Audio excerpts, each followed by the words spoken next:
Hello guys, Serafina media channel பார்த்துட்ருக்கோங்க எல்லாருக்கும் வணக்கம். புளிச்ச தோசை மாவை வேஸ்ட்டுன்னு கீழே ஊற்றாதீங்க. புளிச்ச தோசை மாவில் ஹார்பிக் ஊற்றி பாருங்கள், விஷயம் தெரிஞ்சால் ஷாக் ஆகிடுவீங்க. நான் எடுத்திருக்கிறது பார்த்தோம் அப்படின்னா என்கிட்ட இருந்த புளிச்ச தோசை மாவு கொஞ்சமாக எடுத்திருக்கேன். இப்போ இதில் நம்ம டாய்லெட்டுக்கெலாம் யூஸ் பண்ணுவோம் பார்த்தீங்களா, அந்த ஹார்பிக் எடுத்துக்கலாம். இந்த ஹார்பிக் எடுத்துகிட்டு ஒரு 2-3 ட்ராப் அதில் விட்டுக்கலாம். நீங்கள் எடுத்துருக்கக்கூடிய மாவுக்கு தகுந்தால எடுத்துக்கலாம். மாவு கொஞ்சம் அதிகமாக எடுத்தீங்க அப்படின்னா அதுக்கு தகுந்தால ஹார்பிக் சேர்த்துக்கோங்க. நான் இந்த டப்பாவில் ஒரு அரை டப்பா அளவில் மாவு எடுத்திருக்கேன் அப்படிங்கிறதுனால இதில் ஒரு 5-6 ட்ராப் அளவில் சேர்த்துருக்கேன். இப்போ இதை நம்ம ஒரு க்ளீனிங் சொல்யூஷனாக தான் யூஸ் பண்ண போகிறோம். இதுக்காக நம்ம எடுத்துருக்கக்கூடிய பாக்ஸ் நம்ம யூஸ் பண்ணாத பாக்ஸாக எடுத்துக்கணும். இந்த மாதிரி பிளாஸ்டிக் பாக்ஸ் அப்படியே எடுத்துட்டீங்க அப்படின்னா நெக்ஸ்ட் டைம் இதை யூஸ் பண்ணக்கூடாது. அந்த மாதிரி பார்த்து எடுத்துக்கோங்க. இதை மிக்ஸ் பண்ணுறதுக்கான ஸ்பூனுமே பார்த்தே எடுத்துக்கோங்க. இப்போது ஹார்பிக்கை இதில் கலந்துட்டு நல்லா மிக்ஸ் பண்ணி விட்டதுக்கு அப்புறமா மூணாவதாக சோடா உப்பு சேர்த்துக்கலாம். அதாவது பேக்கிங் சோடான்னு சொல்லுவோம் இல்லையா, பேக்கிங் சோடா சேர்த்துட்டு நல்லா கலந்து விடும்போது இது நல்லா நுர பொங்கி வரும். பேக்கிங் சோடா க்ளீனிங்க்கு ஒரு பெஸ்ட்டு சொல்யூஷன். நம்ம க்ளீன் பண்ணுறதுக்காக நம்ம ஏதாவது லிக்யூட் எடுக்கிறோம் அப்படின்னா அதில் பேக்கிங் சோடா கலந்துட்டு நீங்கள் க்ளீன் பண்ணுறப்போ உங்களுக்கு அந்த பொருள் அவ்வளோ அழகாக க்ளீன் ஆகும். இப்போ நம்ம இதில் பேக்கிங் சோடா சேர்த்துருக்கிறதுனால நல்லா இது நுரைச்சி வரும். இப்போ இதை நல்லா நம்ம மிக்ஸ் பண்ணி விட்டுக்கலாம். ஹார்பிக் நீங்கள் சேர்த்துருக்கிறது உங்களுக்கு ஸ்மெல் பண்ணுறது அலர்ஜியாக இருக்குது அப்படின்னா மாஸ்க் கட்டிக்கலாம். கையில் லைட்டாக பட்டால கூட அலர்ஜி ஆகும் அப்படின்னா கைக்கு க்ளவுஸ் இல்லாட்டி ஏதாவது கவர் போட்டுக்கோங்க. இப்போ இதை நம்ம எதுக்கு யூஸ் பண்ணலாம் அப்படின்னு சொல்லிட்டு பார்க்கலாம். நம்ம வீட்டில் டாய்லெட்லாம் க்ளீன் பண்ணுறதுக்கு நார்மல் ஹார்பிக் ஊற்றி க்ளீன் பண்ணுவோம் இல்லையா, இந்த மாதிரி க்ளீன் பண்ணாமல் இந்த 2 பொருளை சேர்த்து க்ளீன் பண்ணப்போ இன்னுமே உங்களுக்கு நல்லா டாய்லெட்டில் உள்ள அழுக்குகள் எல்லாமே க்ளீன் ஆகி கிடைக்கும். இதனால் நம்மளோட நேரத்தையும் பணத்தையும் கூட மிச்சம் பண்ணலாம். இந்த மாதிரி இப்போ நம்ம டாய்லெட்டில் இந்த நம்ம எடுத்துருக்கக்கூடிய லிக்யூடை ஊற்றி விட்டுக்கலாம். ஊற்றிட்டு நம்ம டாய்லெட் க்ளீன் பண்ணுறதுக்காக எடுத்து வச்சுருக்கக்கூடிய ப்ரெஷ்ஷை எடுத்துக்கலாம். இந்த ப்ரெஷ்ஷை வச்சு நல்லா தேய்ச்சி கொடுங்க. இதோட இந்த மூளை முடுக்குகளெல்லாம் பார்த்தோன்னா ரொம்ப அழுக்குகள் இருக்கும், அதெல்லாம் நல்லா தேய்ச்சி கொடுங்க. இப்போது நான் இந்த டாய்லெட்டில் தேய்க்கிறப்போ ஃபஸ்ட்டு அழுக்கு இல்லாத மாதிரி இருந்துச்சு. ஆனால் அந்த லிக்யூடை ஊற்றி நம்ம தேய்க்கிறப்போ நீங்களே பார்க்குறீங்க அழுக்கு எந்த அளவுக்கு வந்திருக்கு அப்படின்னு சொல்லிட்டு. இப்போ இதுக்குள்ளே பார்த்தோன்னா அழுக்கு அதிகமாக இருக்கும். அந்த இடத்துல நான் இன்னும் கொஞ்சம் லிக்யூட் ஊற்றிட்டு அதுக்கப்புறம் தேய்ச்சி விடுறேன். இந்த மாதிரி நல்லா தேய்ச்சி விட்டதுக்கு அப்புறமா நம்ம ஊற வைக்கலாம் தேவையில்லை. தேய்ச்சிட்டு உடனேவே தண்ணி ஊற்றி கழுவிக்கலாம். இந்த மாதிரி ஃபுல்லாக தேய்ச்சி விட்டுருங்க. இந்த டாய்லெட் ப்ரஷ்மே இந்த மாதிரி 2 சைடு இருக்கக்கூடிய ப்ரஷ் வாங்கினீங்க அப்படின்னா உங்களுக்கு க்ளீன் பண்ணுறதுக்கு ரொம்ப ரொம்ப ஈஸியாக இருக்கும். இப்போ தேய்ச்சி முடிச்சதுக்கப்புறம் நம்ம தண்ணி ஊற்றி கழுவி விட்டுக்கலாம். கழுவும் போதே நல்லா தெரியும், ஃபஸ்ட்டு இருந்ததுக்கும் இப்போதுக்கும் டிஃப்ரென்ஸ் தெரியும். நல்லா க்ளீனாக இருக்குது பாருங்கள். நார்மல் ஹார்பிக் ஊற்றி க்ளீன் பண்ணுறதை விட கூட இது ஒரு பெஸ்ட்டு சொல்யூஷனாக இருக்கும். கண்டிப்பாக இதை ட்ரை பண்ணி பாருங்கள். ஒயிட் டாய்லெட் அப்படின்னா இதை விட நல்லாவே டிஃப்ரென்ஸ் தெரியும். இந்த மாதிரி நம்ம டாய்லெட்டை அடிக்கடி க்ளீன் பண்ணிக்கலாம். அடுத்ததாக இந்த சொல்யூஷனை எதுக்கு யூஸ் பண்ண போகிறோம் அப்படின்னா நம்மளோட சிங்க் ஏரியா க்ளீன் பண்ணுறதுக்காக யூஸ் பண்ண போகிறோம். ஒவ்வொரு டைம் நம்ம பாத்திரம்லாம் கழுவி முடிச்சதுக்கப்புறம் பார்த்தோன்னா சிங்க் ரொம்ப அழுக்காக இருக்கும். சிங்க்கை நம்ம டெய்லியுமே நைட்டு க்ளீன் பண்ணுறது ரொம்ப முக்கியம். ஏன்னா நைட்டு சிங்க் வழியாக நிறையா பூச்சிகள் வரும், கிருமிகள் வரதுக்கு சான்சஸ் இருக்குது. அதனால் சிங்க்கை நைட்டு தூங்க போகிறதுக்கு முன்னாடி பாத்திரமெல்லாம் கழுவி முடிச்சதுக்கப்புறம் கண்டிப்பாக க்ளீன் பண்ணி விடணும். இப்போ நம்ம சிங்க்கில் கழுவுறப்போ கை வச்சு தேய்க்கிற மாதிரி இருந்துச்சு அப்படின்னா நம்ம கைக்கு க்ளவுஸ் போட்டுக்கோங்க. அப்படி இல்லை அப்படின்னா இந்த மாதிரி கவர் ஏதாவது கட்டிக்கோங்க. இப்போ நான் இதில் ஸ்டீல் ஸ்க்ரப்பர் ஒன்று பழைய ஸ்க்ரப்பர் வச்சு தான் தேய்க்கிறேன். உங்கள்கிட்ட ப்ரஷ் இருந்துச்சுன்னா ப்ரஷ் வச்சு கூட தேய்ச்சிக்கலாம். இந்த மாதிரி நல்லா ஃபுல்லாக தேய்ச்சி விட்டுட்டு அதுக்கப்புறமா நம்ம கழுவி எடுக்கிறப்போ நல்லா சிங்க் க்ளீன் ஆகிடும். இதில் உள்ள கிருமிகள் எல்லாமே அழிஞ்சு போயிடும்.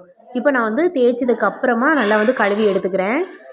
இந்த மாதிரி ஃபுல்லாக நம்ம தேய்ச்சி விட்டதுக்கப்புறம் நல்லா கழுவிக்கலாம். இப்போ பார்த்தோன்னா சிங்கில் வெளியில் இருக்கக்கூடிய அழுக்குகளை விட கூட உள்ளுக்குள்ளே அழுக்குகள் அதிகமாக இருக்கும். நம்ம எப்போவுமே சிங்க்கை மேலோட்டமாக கழுவிட்டு அப்படியே விட்டுருவோம் இல்லையா, அந்த மாதிரி நம்ம பண்ணக்கூடாது. அட்லீஸ்ட் வாரத்துக்கு ஒருக்காவது சிங்க்குள்ளே நம்ம க்ளீன் பண்ணணும். உள்ளுக்குள்ளே க்ளீன் பண்ணுறது அப்படின்னா அந்த சிங்க்கோட அந்த ஹோலில் இருக்குது பார்த்தீங்களா, அந்த வழியில் நம்ம அதை எடுத்துகிட்டு நம்ம க்ளீன் பண்ணணும். நான் பார்த்தோம் அப்படின்னா இதை அடிக்கடி க்ளீன் பண்ணுவேன். ஏன்னா இந்த இடம் ரொம்ப அழுக்காகிற மாதிரி இருக்கும். இதை இந்த லிக்யூடை வச்சு நம்ம க்ளீன் பண்ணுறப்போ ரொம்ப சூப்பராக க்ளீன் ஆகிடுச்சு. நம்ம இப்போ ரெடி பண்ண சொல்யூஷனை வச்சுட்டு இந்த மாதிரி உள்ளுக்குள்ளே ஊற்றி விட்டுக்கலாம். ஊற்றிட்டு நம்ம ப்ரஷ் இருக்குது பார்த்தீங்களா, அந்த சின்ன டூத் ப்ரஷ், இந்த ப்ரஷ்ஷை தான் நான் யூஸ் பண்ணி க்ளீன் பண்ணியிருக்கேன். இந்த மாதிரி தேய்க்கிறப்போ மூளை முடுக்களில் உள்ள அழுக்குகள் எல்லாமே நல்லாவே க்ளீன் ஆகிடும்.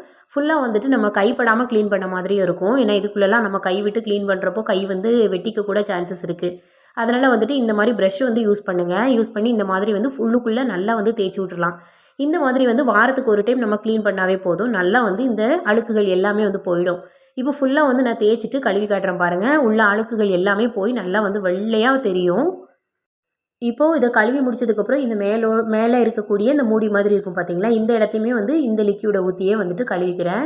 லைட்டாக வந்து தேய்ச்சி விட்டோம்னாலே போதும், நல்லா வந்து க்ளீன் ஆகிடும். இதெல்லாம் பார்த்தோம் அப்படின்னா ஒரு மாதிரி வலுவலுன்னு இருக்கிற மாதிரி இருக்கும். அந்த அழுக்குகள் நின்று தண்ணியெலாம் வந்து அடிக்கடி படுறதுனால வலுவலுன்னு இருக்கிற மாதிரி இருக்கும். இதை வந்து நல்லா அந்த ப்ரெஷ்ஷை வச்சு தேய்ச்சி விட்டுட்டோம் அப்படின்னா நல்லாவே வந்து அழுக்கு எல்லாமே வந்து போய் பளிச்சுன்னு மாறிடும். இந்த மாதிரி நம்ம சிங்க்கை வந்து அடிக்கடி க்ளீன் பண்ணி எடுத்தோம் அப்படின்னா நல்லா சிங்க்கும் வந்து நீட்டாக வந்து நம்ம மெயின்டைன் பண்ணிக்கலாம். இந்த மாதிரி வந்து நல்லா க்ளீன் பண்ணி பாருங்கள். இப்போ பாருங்கள் ரொம்பவே வந்து பளிச்சுன்னு மாறிடுச்சு. இந்த மாதிரி நம்ம சிங்க்கை வந்து அடிக்கடி வந்து க்ளீன் பண்ணிக்கலாம். இப்போ அடுத்ததாக வந்துட்டு நான் கொஞ்சமாக வந்து தோசை மாவு மீதி இருந்துச்சு. இந்த மாவு கூட கொஞ்சம் தண்ணி ஊற்றி வச்சுருக்கேன். இப்போ இதை வந்து எதுக்கு யூஸ் பண்ண போகிறோன்னு பார்த்தோன்னா, கிச்சன் டவல்லாம் நம்ம யூஸ் பண்ணுவோம் இல்லையா, அந்த டவல்லாம் பார்த்தோன்னா ரொம்ப வந்து எண்ணெய் பிசுக்காக அழுக்காக வந்து இருக்கும். இந்த கிச்சன் டவலை நம்ம இந்த தோசை மாவில் வந்துட்டு ஊற வச்சுட்டு அதுக்கப்புறம் நம்ம தேய்ச்சி கழுவுனோம் அப்படின்னா அதில் உள்ள எண்ணெய் பிசுக்கு அழுக்கு எல்லாமே போய் கிச்சன் டவல் வந்து ரொம்பவே வந்து பளிச்சுன்னு மாறிடும். இப்போ பாருங்கள், நான் வந்து கொஞ்சம் நேரம் ஊற வச்சுட்டு அதுக்கப்புறமா நான் இந்த மாதிரி கையாலே வந்து கசக்கி விட்டு தேய்ச்சி எடுத்துக்கிறேன். இந்த மாதிரி தேய்ச்சாலே போதும், அதில் உள்ள அழுக்குகள் எல்லாமே வந்து போயிடும். தோசை மாவில் நீங்கள் வந்து தண்ணி சேர்த்து க்ளீன் பண்ணணும் அப்படின்னு இல்லை, நார்மலாக தோசை மாவு இருந்துச்சு அப்படின்னா அதிலே வந்துட்டு ஊற வச்சுட்டு அதுக்கப்புறம் கழுவலாம். ரொம்ப வந்து உங்களுக்கு அழுக்கு இருக்கிற மாதிரி இருந்துச்சுன்னா ஓவர் நைட்டு கூட நீங்கள் வந்து ஊற விட்டுட்டு அதுக்கப்புறமா நம்ம கழுவி எடுத்துக்கலாம். நான் வந்து கொஞ்ச நேரம் தான் ஊற வச்சேன். பார்த்தோம் அப்படின்னா எண்ணெய் பிசுக்கு எல்லாமே போயிடுச்சு. நான் அந்த கொஞ்சம் வந்து அழுக்குகள் வந்து இருக்கிற மாதிரி தான் இருந்துச்சு. ஆனால் எண்ணெய் பிசுக்கு எல்லாமே வந்து நல்லாவே வந்து போயிடுச்சு. தொட்டு பார்க்குறப்போ நல்லா ஃபீல் ஆச்சு. நீங்கள் ரொம்ப அழுக்கு இருக்கிற மாதிரி இருந்துச்சுன்னா நைட்டு வந்து நல்லா ஊற விட்டுட்டு காலையில் அதை வந்து கழுவி எடுத்துருங்க. இப்போ பார்த்தோன்னா ஓரளவுக்கு அழுக்குகள் வந்து க்ளீன் ஆகிடுச்சு. இந்த மாதிரி கிச்சன் டவலை வந்து க்ளீன் பண்ணுறதுக்கும் தோசை மாவு வந்து நம்ம யூஸ் பண்ணிக்கலாம். அடுத்த டிப் என்னென்னு பார்க்கலாம். இந்த மாதிரி வளையல்லாம் நம்ம வீட்டில் பாக்ஸ்லலாம் போட்டு ஸ்டோர் பண்ணி வச்சுருப்போம் இல்லையா, அந்த மாதிரி பாக்ஸில் போட்டு வச்சுருக்க வளையல் பார்த்தோன்னா ஒன்றோட ஒன்று வந்துட்டு மிக்ஸ் ஆகி கிடக்கும். நம்ம வந்து ஃபங்க்ஷன்லாம் போகிறப்போ தேடி எடுக்க வந்து நமக்கு ரொம்ப கஷ்டமாக இருக்கும் இல்லையா, அந்த மாதிரி பிரச்சனையை வந்து அவாய்ட் பண்ணுறதுக்கு என்ன பண்ணலான்னு பார்க்கலாம். ஃபஸ்ட்டு இந்த வளையலெல்லாம் வந்து செட்டு செட்டாக வந்து பிரித்து வச்சுக்கோங்க. பிரித்ததுக்கப்புறமா இதை நம்ம வந்து எப்படி இதில் ஆர்கனைஸ் பண்ணி வைக்கலான்னு பார்க்கலாம். இதுக்காக நம்ம ஆர்கனைசர்லாம் வந்து எதுவுமே வாங்க தேவையில்லை. நம்மக்கிட்ட இருக்கக்கூடிய பழைய பிளாஸ்டிக் பாக்ஸ் ஏதாவது இருந்ததுன்னா எடுத்துக்கோங்க. அந்த பாக்ஸுக்குள்ளேயிட்டு இந்த வளையலே இப்போ செட்டு செட்டாக பிரித்து வச்சிட்டோம் இல்லையா, இதை வந்து நம்ம சேஃப்டி பின் போட்டு தான் வந்து அரேஞ்ச் பண்ண போகிறோம். சேஃப்டி பின் வந்து நார்மலாக மாட்ட முடியல அப்படின்னா இந்த மாதிரி ரப்பர் பேண்டை நான் வந்து வீடியோவில் காட்டியிருக்க மாதிரி இந்த மாதிரி போட்டு விட்டுட்டு அதுக்குள்ளே நீங்கள் சேஃப்டி பின்னை வந்து மாட்டி எடுத்து வச்சுக்கலாம். இப்படி வந்து வைக்கிறப்போ வளையலும் வந்துட்டு ஒன்றோட ஒன்று மிக்ஸ் ஆகாது, தனித்தனியாகவே இருக்கும். நமக்கு எடுத்து யூஸ் பண்ணுறதுக்கு ரொம்ப ரொம்ப வசதியாக இருக்கும்.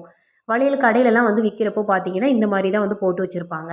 இந்த மாதிரி வச்சுட்டோம் அப்படின்னா நமக்கு வந்து வளையல் ஒன்றோட ஒன்று மிக்ஸ் ஆகாமல் இருக்கும். நிறைய வளையல்லாம் வச்சுருக்கீங்க அப்படின்னா இந்த டிப்பை வந்து ஃபாலோ பண்ணிக்கோங்க. ஒவ்வொரு வளையலையும் செட்டு செட்டாக பிரிச்சுட்டு இந்த மாதிரி வந்து போட்டு வச்சுருங்க. நம்ம அடுத்த டைம் எடுத்து யூஸ் பண்ணுறதுக்கு ரொம்ப வசதியாக இருக்கும். ஃபங்க்ஷன் டைமில் நம்ம அவசரம் இல்லாமல் கிளம்பலாம். கஷ்டப்பட்டு நம்ம ஒவ்வொரு வளையலையும் வந்து தேடி தேடி எடுத்துகிட்டு இருக்க தேவையில்லை. இந்த மாதிரி நம்ம செஞ்சு வச்சிட்டோம்னா ஈஸியாக நமக்கு எடுத்து யூஸ் பண்ண வசதியாக இருக்கும். நான் என்கிட்ட இந்த பாக்ஸில் வச்சுருந்த வளையல் எல்லாத்தையுமே இந்த மாதிரி வந்து போட்டு வச்சுட்டேன். கொஞ்சம் கம்மியான வளையல் இருக்குது அப்படின்னா சேஃப்டி பின்னை மட்டுமே நம்ம வந்து மாட்டி வச்சுக்கலாம். அதிகமான வளையல் இருக்கப்போ ரப்பர் பேண்ட் போட்டு மாட்டிக்கலாம்.